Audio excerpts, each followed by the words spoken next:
everyone. Thank you for tuning in. Let's start today's topics. Foxconn, Apple's main manufacturing partner, recently announced that it is expecting a slight drop in 2023 demand for smart consumer electronics as a result of a weakening global economy. However, Foxconn could see strong growth in the cloud and networking tech areas. CFO Luca Maestri recently said that Apple plans to keep revenues steady in the March quarter. Meanwhile, the partnership recently succeeded in lobbying for more liberal labor laws in India. Despite the economic troubles ahead, it appears the Apple Foxconn team will remain unstoppable in their efforts to dominate the tech market. BMW expects to increase sales of electric vehicles to about 15% of total sales for 2023, up from 9% in 2022. Volkswagen aims to boost electric sales to 20% of total sales by 2025. Tesla, on the other hand, only sells all-electric vehicles and had 17% profit margins in 2022. In order to compete with Tesla, traditional car makers like Volkswagen and BMW must strive for profit margins near the same level as traditional vehicle sales, while it remains to be seen how successful traditional car companies will be in achieving the same level of profit margins as Tesla has. One thing is for certain: this is shaping up to be an interesting battle between the old guard of the automotive industry and the new kid on the block. Tesla's customers have filed a court complaint in San Francisco federal court about their experiences in repairing their Tesla vehicles, claiming the company forces them to wait lengthy delays and to pay exorbitant prices when buying necessary parts. This is because Tesla's customers can only opt to get their cars serviced at the carmaker or its authorized service centers that solely use Tesla parts and services. It seems like Tesla's commitment to customer service is just as efficient as its electric vehicles.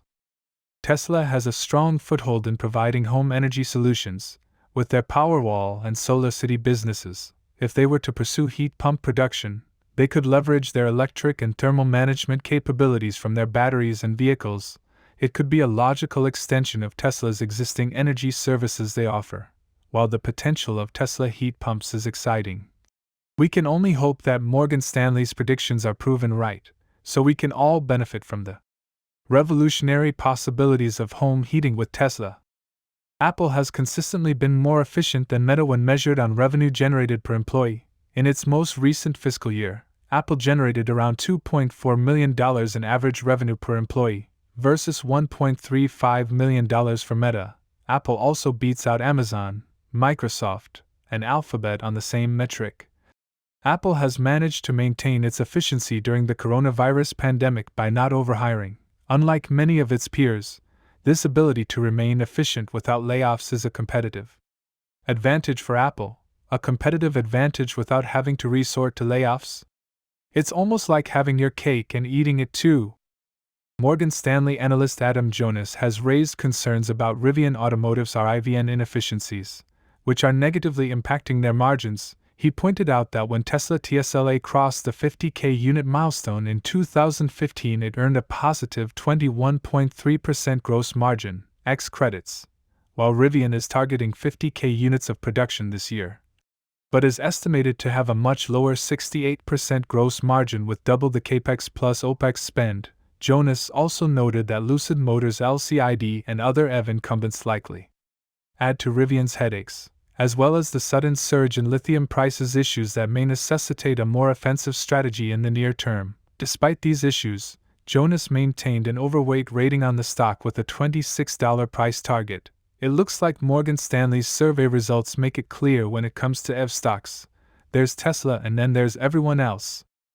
Samsung Electronics is set to invest $230 billion in a chipmaking base in South Korea as part of the government's overall $550 trillion private sector investment plan. The tech giant is slated to fund 5 chip factories as well as draw materials, parts and equipment manufacturers near Seoul to the chipmaking base, in addition to Samsung's investments.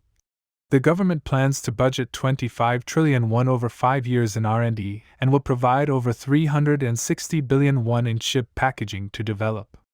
Chip packaging, Samsung's affiliates Samsung Display, Samsung SDI and Samsung Electromechanics also plan to invest a total of $60.1 trillion in regions away from Seoul over the next 10 years in order to develop chip packaging.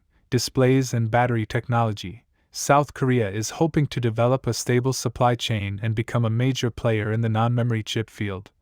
With over $200 billion being invested in South Korea's chip industry, it's certainly not chip change. This is everything for now on the Wall Street wackiness. See you in another time.